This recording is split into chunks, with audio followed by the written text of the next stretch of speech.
हाँ dear student, देखो हमारा चैप्टर हो गया था वो कंप्लीट। हम क्वेश्चन आंसर वाले पोर्शन में जा रहे थे, ठीक है। अब हम बात करते हैं नेक्स्ट क्वेश्चन की। टोटल क्वेश्चन हमारे 5 हो गए थे, ठीक है। अब हम बात करते हैं डियर स्टूडेंट क्वेश्चन नंबर 6 की, ठीक है। देखिए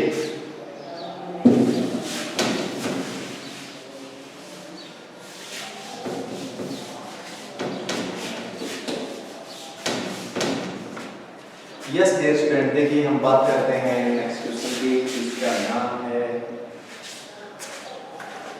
नेक्स्ट क्वेश्चन है प्यारे बच्चों, given reason for the following. Question number 6 है given reason for the following, for the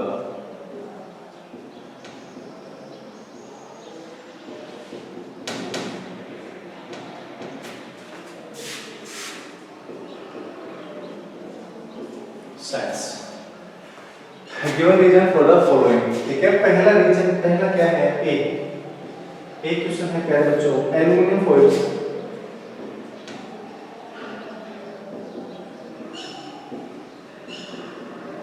foils are used to wrap food items, ठीक है। क्वेश्चन नंबर ए है, ये बोल रहा है कि जो एल्युमिनियम की जो फॉइल होती है वो फूड आइटम्स को लपेटने में काम आती है ना, क्योंकि एल्युमिनियम क्या है प्यारे बच्चों, मेलिएबल है, ठीक है। वो थिन शीट्स के अंदर कन्वर्ट हो जाती है, ठीक है। तो हम इसका आंसर लिखते हैं प्यारे बच्चों, आंसर लिखते हैं हम इसका aluminium foils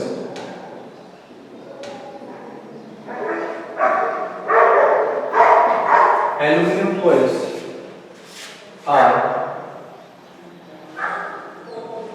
used to wrap food items because aluminium is a malleable metal. It converts into thin sheets, ठीक है प्यारे बच्चों। एल्युमिनियम फॉइल है, एल्युमिनियम क्या है, एक मेलिएबल मेटल है जिसको हम थिन शीट्स के अंदर कन्वर्ट कर सकते हैं, तो ये इसका आंसर है, ठीक है प्यारे बच्चों। हाँ, अब हम बात करते हैं प्यारे बच्चों क्वेश्चन नंबर बी की। क्वेश्चन नंबर बी क्या है, बी देखो बच्चों, बी है immersion roads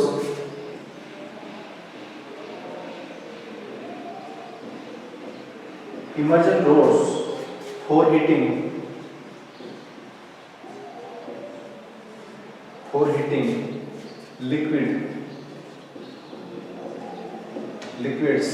liquids are made up of metallic substance। देखो मेरे बच्चों, सर्दियों के अंदर जब हम गर्म पानी करते हैं तो जो रोड होती है, इमर्जन रोड बोलते हैं, ठीक है। तो वो किसकी बनी होती है, मेटल की। और हमें पता है कि metals are good conductor of heat and electricity, इसलिए हम इमर्जन रोड का यूज करते हैं, ठीक है। इमर्जन रोड के अंदर हम मेटेलिक सब्सटेंस का यूज करते हैं। तो यहाँ पे हम आंसर लिखते हैं मेटल्स आर, इसका सॉल्यूशन हम करते हैं, metals are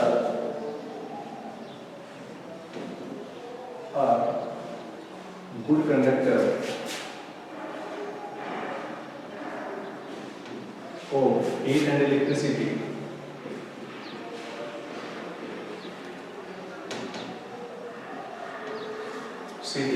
so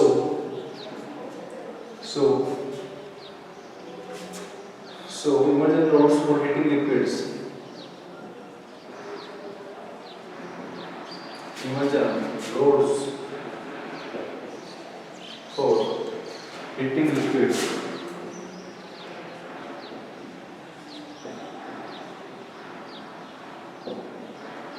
are made up of metallic substance.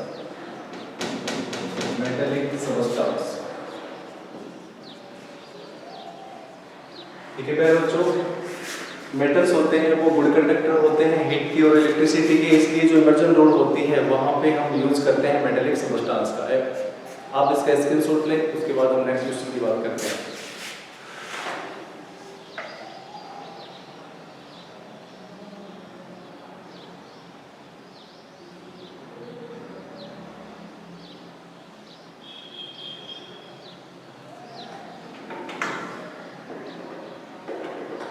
सभी बच्चों ने स्क्रीनशॉट ले लिया प्यारे बच्चों। अब हम बात करते हैं नेक्स्ट क्वेश्चन की। सभी बच्चों ने स्क्रीनशॉट ले लिया? सभी बच्चों ने स्क्रीनशॉट ले लिया है। अब हम बात करते हैं इसी के अंदर नेक्स्ट क्वेश्चन की।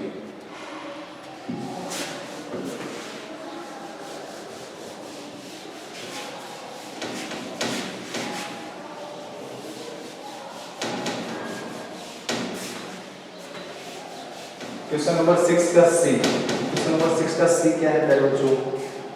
कॉपर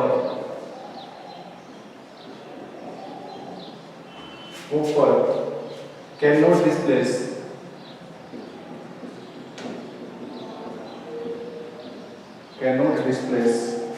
zinc from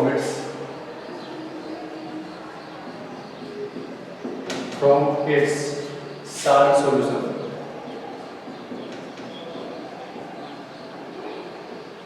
ठीक है, ध्यान रखना कि कॉपर क्या है, कॉपर जिंक से मोर रिएक्टिव है, लेस रिएक्टिव है। मैंने टेबल बताई थी, आपको बताया था copper is less reactive compare to zinc. ठीक है, तो यहां पे लिखना है solution a less reactive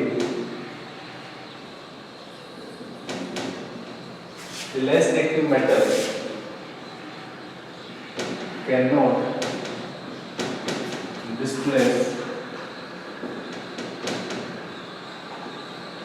cannot displace a less reactive metal cannot displace more reactive metal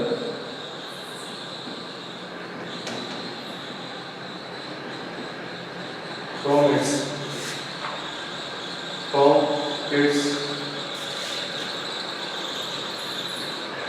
salt solution। Here copper is less reactive metal than zinc, so copper cannot displace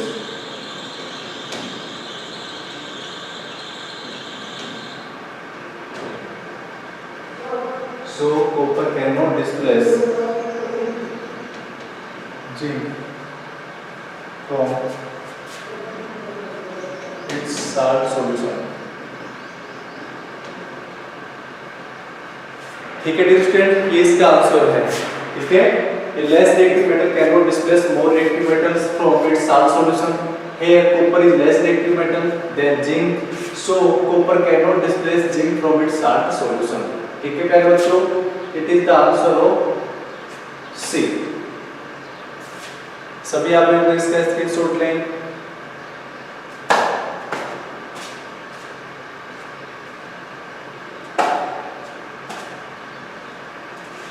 yes प्यारे बच्चों, सभी स्क्रीनशॉट लें।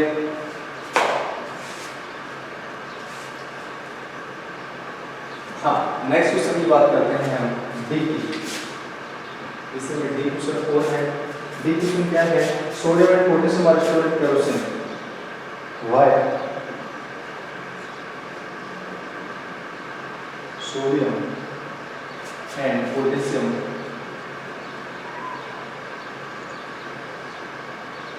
तो यहाँ पे Y मत लगा, ठीक है? सोडियम एंड पोटेशियम, क्योंकि यहाँ पे रीजन बताना है। ठीक है, why sodium and potassium are stored in kerosene. ठीक है, सोडियम और जो पोटेशियम होते हैं उनको हम केरोसिन में स्टोर क्यों रखते हैं? ठीक है, क्योंकि सोडियम और पोटेशियम क्या होते हैं प्यारे बच्चों? मोर रिएक्टिव होते हैं। ठीक है, जब ये एयर के कांटेक्ट में आते हैं या पानी के कांटेक्ट में आते हैं तो वहां पे फायर पकड़ लेते हैं, कैश फायर। ठीक है, तो इसलिए हम इसको किसमें स्टोर रखते हैं? केरोसिन में। ठीक है, तो यहां से लिखना sodium and potassium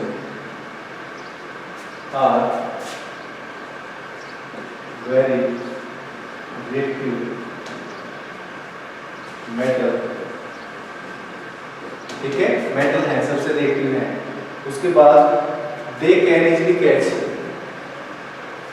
they can easily catch fire,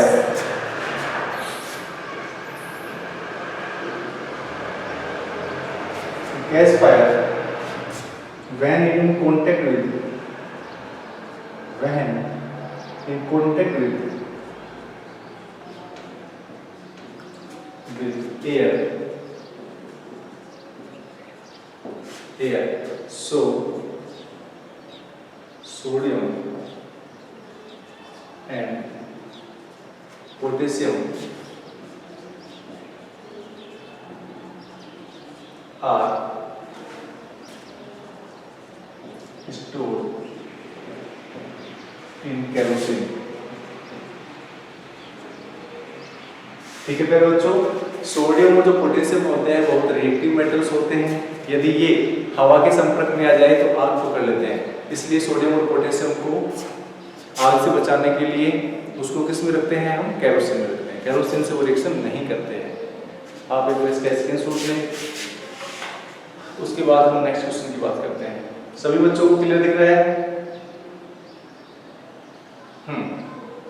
जिनका नेटवर्क बढ़िया है, स्ट्रॉन्ग है, उनको अच्छा दिख रहा होगा। जयंत यादव सिट प्रॉपर बेटा।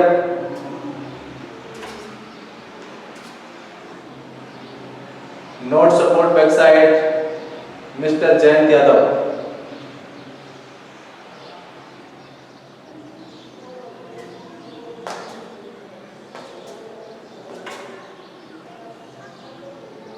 हाँ, सभी बच्चों ने कर लिया। अब प्यारे बच्चों हम बात करते हैं नेक्स्ट क्वेश्चन की।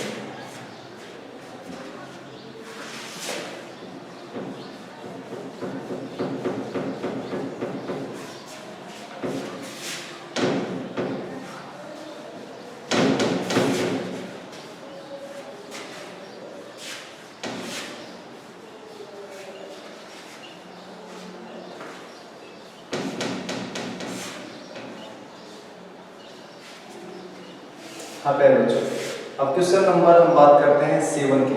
Can you store lemon pickle in an aluminium vessel? Explain. ठीक है, क्या हम एल्यूमिनियम के बर्तन के अंदर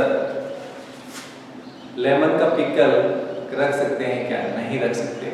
ठीक है बच्चों, क्यों नहीं रख सकते? क्योंकि लेमन के अंदर एसिड होता है और हमने पढ़ा था कि जो एसिड होता है वो मेटल से रिएक्शन कर लेता है। और कौन सी गैस प्रोड्यूस होती है वहां पे? Hydrogen gas. ठीक है, कौन सी गैस प्रोड्यूस होती है प्यारे बच्चों? Hydrogen gas. ठीक है, तो यहाँ पे क्वेश्चन नंबर 7, क्वेश्चन नंबर 7 क्या है प्यारे बच्चों? Can you store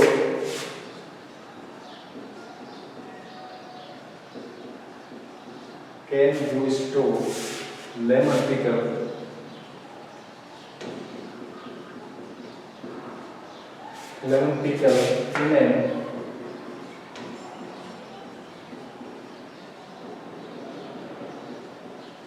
in an aluminium utensils? Explain। ठीक है, हमें एक्सप्लेन करके बताना है। अभी मैंने बताया कि जो लेमन होता है उसके अंदर एसिड होता है, इसलिए वो रिएक्शन कर लेता है। ठीक है, तो इसका आंसर लिखते हैं हम। लेमन पिकल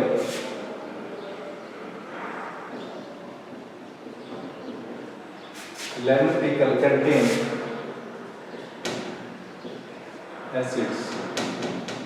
ठीक है, लेमन पिकल में क्या होता है प्यारे बच्चों? एसिड्स होता है। उसके बाद लेमन पिकल कंटेन एसिड। ठीक है, which can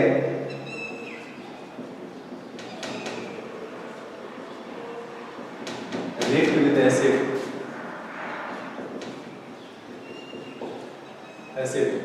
and liberated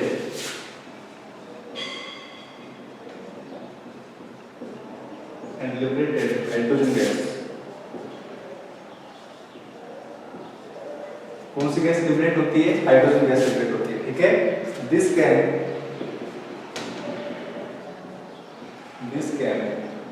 lead to the spoiling. Spoiling का मतलब होता है प्यारे बच्चों खराब होना। स्पॉइलिंग ऑफ द पीकर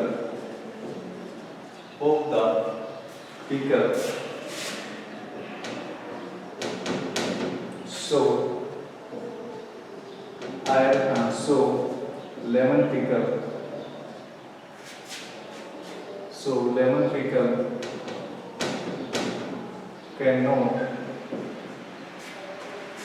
picker cannot store in aluminum utensils।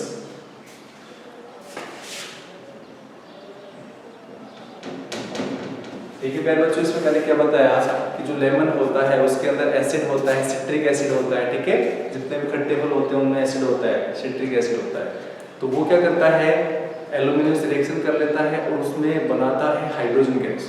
तो हाइड्रोजन गैस बनने के कारण वो जो पीकल हम रखते हैं वो स्पॉइल हो जाता है, खराब हो जाता है, ठीक है।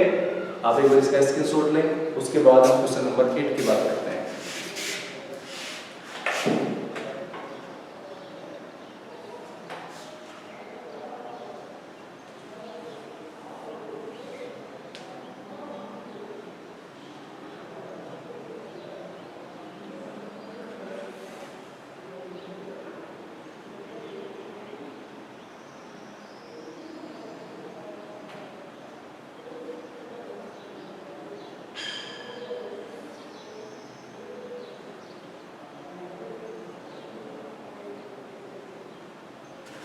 यहाँ पे बच्चों एक बार ये लिख लेना, which can react with aluminium। यहाँ पे एसिड की जगह लिख लेना aluminium, which can react with aluminium, which can react with aluminium and liberate hydrogen gas, ठीक है। ये जो एसिड होता है ये किससे रिएक्शन कर लेता है प्यारे बच्चों? एल्यूमिनियम से। और कौन सी गैस लिबरेट होती है यहाँ पे? हाइड्रोजन गैस, ठीक है। थोड़ा सा करेक्शन कर लेना इसमें। हाँ, अब देखिए प्यारे बच्चों, हम बात करते हैं नेक्स्ट क्वेश्चन की। जल्दी से स्क्रीनशॉट ले लेना, जल्दी से स्क्रीनशॉट ले।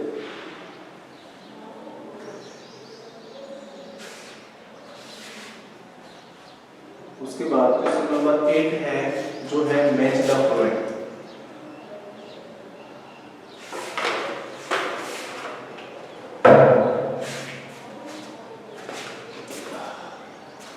क्वेश्चन नंबर 8 देखिए बच्चों,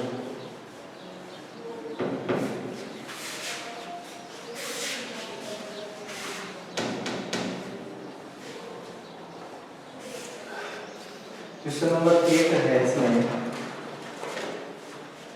मैच द कूलम, ठीक है। क्वेश्चन नंबर 8 क्या है प्यारे बच्चों?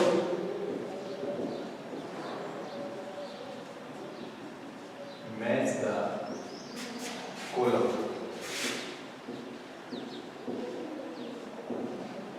कॉलम ए है, उसको मैच करना है हमें कॉलम बी से, ठीक है। कॉलम ए के अंदर क्या क्या है देखो,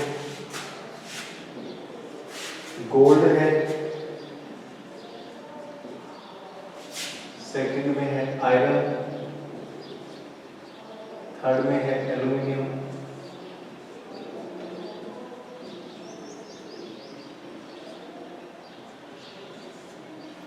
फोर्थ में है डियर स्टूडेंट कार्बन, उसके बाद फिफ्थ में है कॉपर, और सिक्स्थ में है क्या है बच्चों? मर्क्यूरी। हाँ 6 है, 6 है। इसके बाद देखो यहाँ पे ए है, ए में दे रखा है आपका थर्मामीटर,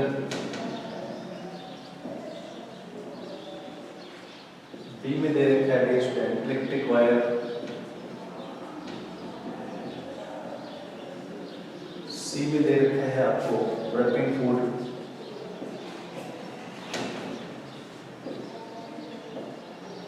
डी में दे रखा है आपको ज्वेलरी, ई में दे रखा है आपको मशीनरी, और एफ में दे रखा है आपको फ्यूल। अब हमें इनको मैच करना है, ठीक है डियर स्टूडेंट। अब हमें इनको क्या करना है, मैच करना है। तो देखिए बच्चों, हाँ अब हमें क्या करना है, इनको मैच करना है। यदि आपने ये चैप्टर अच्छे से पढ़ा है, मेटल्स नॉन मेटल्स के यूज देखे हैं, तो आप इन क्वेश्चंस को आराम से सोल्व कर सकते हैं। जैसे गोल्ड किस में काम आता है, ज्वेलरी में, गोल्ड को किससे मैच करेंगे, ज्वेलरी से। आयरन से क्या बनती है प्यारे बच्चों, बताओ जल्दी से। आयरन से मशीनरी बनती है, ठीक है। तो आयरन करेंगे इससे। एल्युमिनियम से क्या बनती है, अभी अभी देखा था हमने, रैपिंग फूड, ये जो फॉइल होती है। कार्बन क्या है, कार्बन से बेटा, कार्बन एक नॉन मेटल है और कार्बन का यूज होता है फ्यूल्स के अंदर, ठीक है, ईंधन के अंदर। तो हम करेंगे इसको। कॉपर से क्या बनता है बेटा, इलेक्ट्रिक के वायर्स बनते हैं, ठीक है, इलेक्ट्रिक के वायर्स बनते हैं। और मरकरी किस में काम आता है, थर्मामीटर के अंदर, ठीक है। देखो यहाँ पे मैं बता देता हूँ। फर्स्ट है, उसको मैच किया है, फर्स्ट को मैच किया है बेटा डी से। सेकंड है, सेकंड को मैच किया है ई से। थर्ड है, थर्ड को प्यारे बच्चों मैच किया है सी से। फोर्थ है, फोर्थ को मैच किया है एफ से। फिफ्थ है, फिफ्थ को मैच किया है प्यारे बच्चों बी से। सिक्स्थ है, सिक्स्थ को मैच किया है फर्स्ट से, ए से, ठीक है प्यारे बच्चों। तो ये ध्यान रखना, आप एक बार इसका स्क्रीनशॉट ले, उसके बाद हम नेक्स्ट क्वेश्चन की बात करते हैं।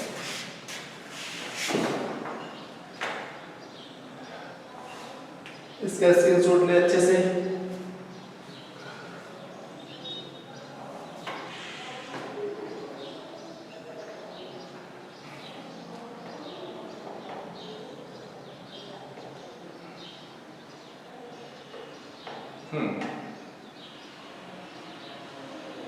सभी बच्चों ने स्क्रीनशॉट ले लिया।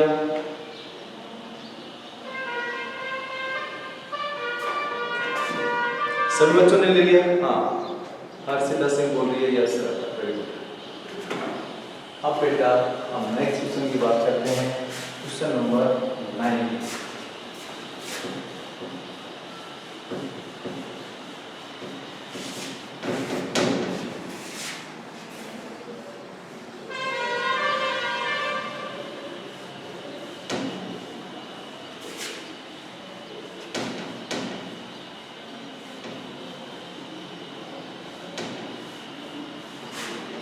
क्वेश्चन नंबर 9 देखिए बच्चों। क्वेश्चन नंबर 9 क्या है आपका, what happens when, question number लिख रखा है इसमें, क्वेश्चन नंबर 9, व्हाट हैपेंस, क्या घटित होता है, व्हाट हैपेंस व्हेन, क्या क्या है इसमें। पहला है dilute sulphuric acid react with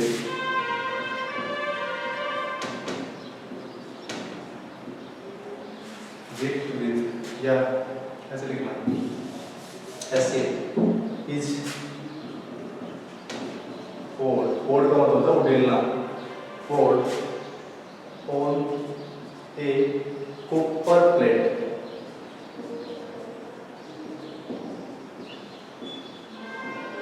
ठीक है, जब डाइल्यूट सल्फ्यूरिक एसिड को हम कॉपर प्लेट पे उड़ेल देते हैं तो क्या होता है, कुछ नहीं होता, क्योंकि यहाँ पे रिएक्शन ही नहीं होती है। ठीक है, डाइल्यूट से यदि यहाँ पे कॉन्संट्रेट सल्फ्यूरिक एसिड होता तो वहाँ पे हाइड्रोजन गैस लिबरेट हो सकती है। ठीक है, लेकिन यहाँ पे डाइल्यूट में नहीं होगा। और एक बी देखो, बी भी लिख लेते हैं साथ में, iron nails are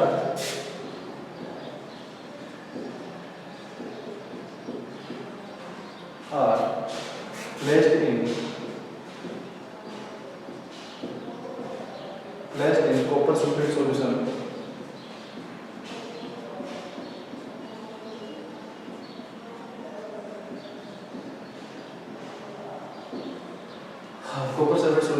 right.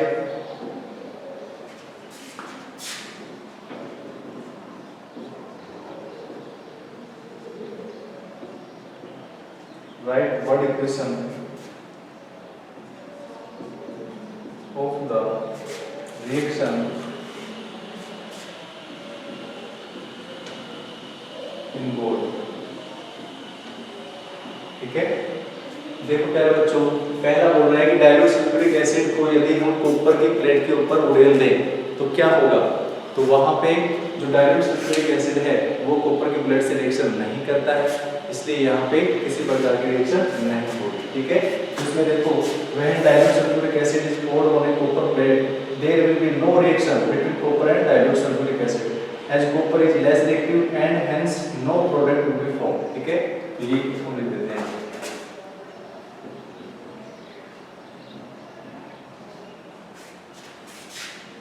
ठीक है, क्या लिखते हैं यहाँ पे वह है dilute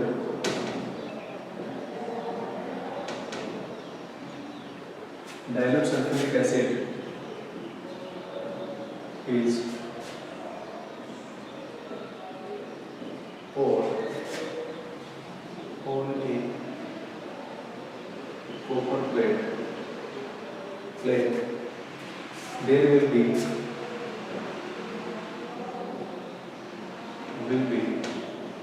no reaction between copper plate and dilute sulfuric acid।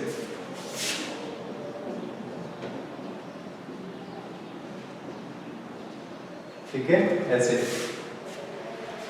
इसमें क्या है sulphuric acid, because copper is less reactive metal,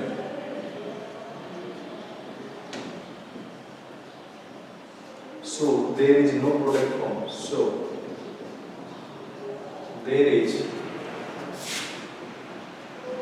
no product formed। यहाँ पर लिखना है आपको कॉपर प्लस डाइल्यूट H2SO4, यहाँ पे लिख देना नो रिएक्शन। ठीक है प्यारे बच्चों, आपको ये लिखना है नो रिएक्शन। हाँ, इसको लिखो आप एक बार, उसके बाद हम बात करते हैं बी की। ठीक है प्यारे बच्चों, एक बार आप इसको लिखें, उसके बाद हम बात करते हैं बी की।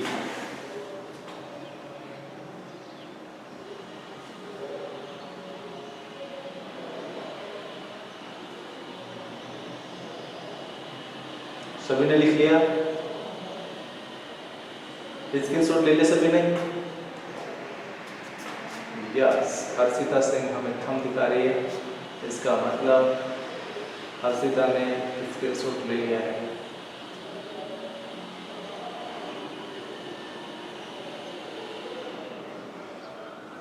यस प्यारे बच्चों, देखो अब हम बात करते हैं, बेटा मैं इसको साफ करता हूँ। ठीक है, क्योंकि किसका नंबर हमें दो भी करना है ना।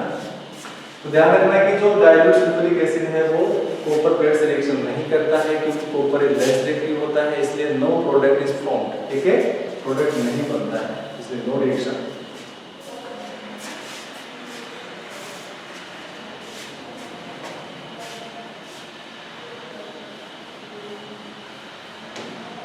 अब देखो iron nails are placed in copper sulphate solution, write what equation. जब आयरन नेल्स को हम कॉपर सल्फेट सॉल्यूशन में रखते हैं तो देखो बेटा आयरन क्या होता है, आयरन और रिएक्टिव होता है किससे, कॉपर से, तो आयरन क्या कर देता है, उसको डिस्प्लेस कर देता है, ठीक है। तो यहाँ पे लिखना आप यहाँ पे iron displace copper, solution B, iron displaces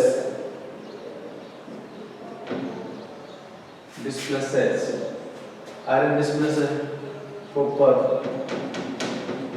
from its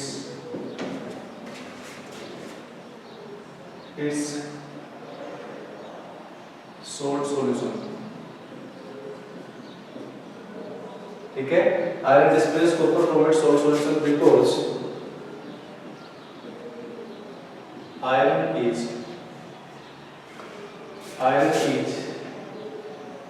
more reactive metal than copper, so displacement reaction takes place का मतलब होता है होना, इसलिए यहाँ पे डिस्प्लेसमेंट रिएक्शन होती है। कैसे होती है, जैसे यहाँ पे मैंने रखा आयरन और प्लस में ये क्या ले लिया मैंने, कॉपर सल्फेट का सॉल्यूशन ले लिया, तो यहाँ पे क्या है, आयरन मोर एक्टिव है, ये लेस एक्टिव है, तो यहाँ पे क्या बनेगा FeCO और प्लस में क्या बनेगा बाहर CO, ठीक है। बेटा ये क्या है आयरन, यहाँ पे ये क्या है कॉपर सल्फेट,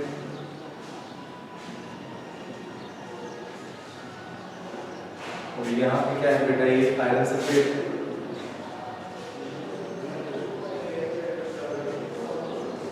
और यहाँ पे ये क्या है कॉपर,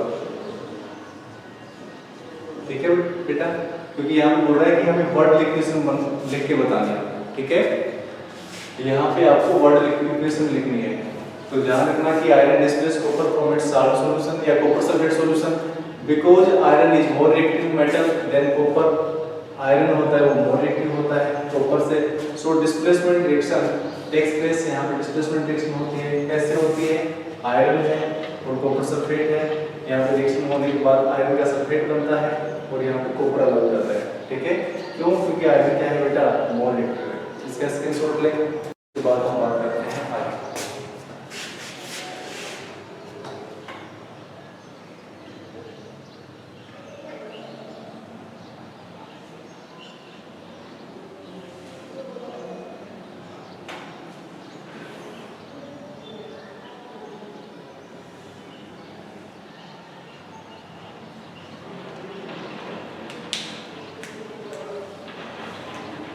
हाँ प्यारे बच्चों, सभी ने स्क्रीनशॉट ले लिया, वेरी गुड, ठीक है।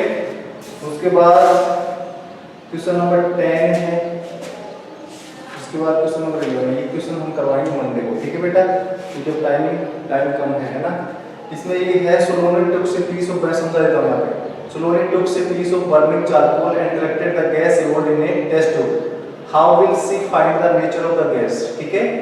ये बोल रही है कि जब चारकोल के साथ में रिएक्शन होती है, ठीक है, बर्निंग करते हैं चारकोल, तो हमने पढ़ा था कि जो नॉन मेटल के जो ऑक्साइड होते हैं, पढ़ा था ना हमने, नॉन मेटल के जो ऑक्साइड होते हैं उनकी नेचर कैसी होती है, जल्दी से बताओ मेरे को, टाइप करके बताओ। नॉन मेटेलिक ऑक्साइड कैसे होते हैं, एसिडिक होते हैं, बेसिक होते हैं, जल्दी बताओ। अरे नॉन मेटेलिक ऑक्साइड होते हैं एसिडिक नेचर के, ठीक है। तो एसिडिक नेचर का मतलब क्या होगा, वो ब्लू लिटमस पेपर को कैसा कर देंगे डियर स्टूडेंट, रेड कर देंगे, इसका मतलब उसकी नेचर कैसी है, एसिडिक नेचर, ठीक है। उसके बाद देखो दूसरा, देखो write down word equation of all the reactions takes place in this process, मतलब जब हमने देखा था नॉन मेटल की रिएक्शन हमने ऑक्सीजन से करवाई थी, reactions of non metals with oxygen, तो हमने क्या करवाया था, कार्बन प्लस ऑक्सीजन, क्या बना था पहले बच्चों, कार्बन डाइऑक्साइड बना था, ठीक है। उसके बाद कार्बन डाइऑक्साइड की रिएक्शन दोबारा यदि हम H2O से करवाते हैं तो हमें बनता है एक एसिड बनता है जिसको बोलते हैं कार्बोनिक एसिड H2CO3, ठीक है प्यारे बच्चों, ये इसका आंसर है। Carbon react with oxygen and formation of carbon dioxide and carbon dioxide again react with water and form carbonic acid, ठीक है। हाँ ये हम मंडे को पढ़ने वाले हैं, ठीक है प्यारे बच्चों। और उसके बाद देखना आपके टेस्ट हैं, कल आपका टेस्ट है, तो आप अच्छा परफॉर्म करें, अच्छे सभी क्वेश्चन अटेम्प्ट करें, ठीक है बच्चों। हाँ, आज के लिए हम इतना ही बात करते हैं, मिलते हैं फिर नेक्स्ट क्लास में, ठीक है बच्चों। ओके, बाय बाय सभी को।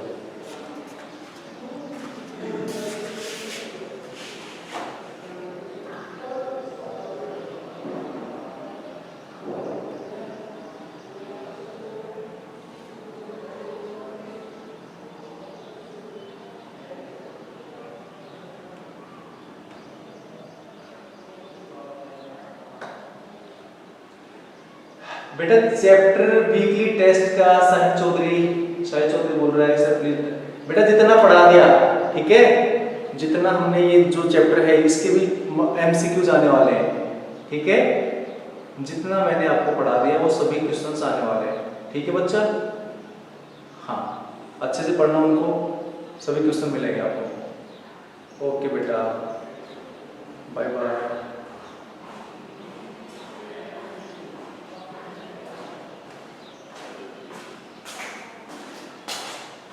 Digo, yo creo que está todo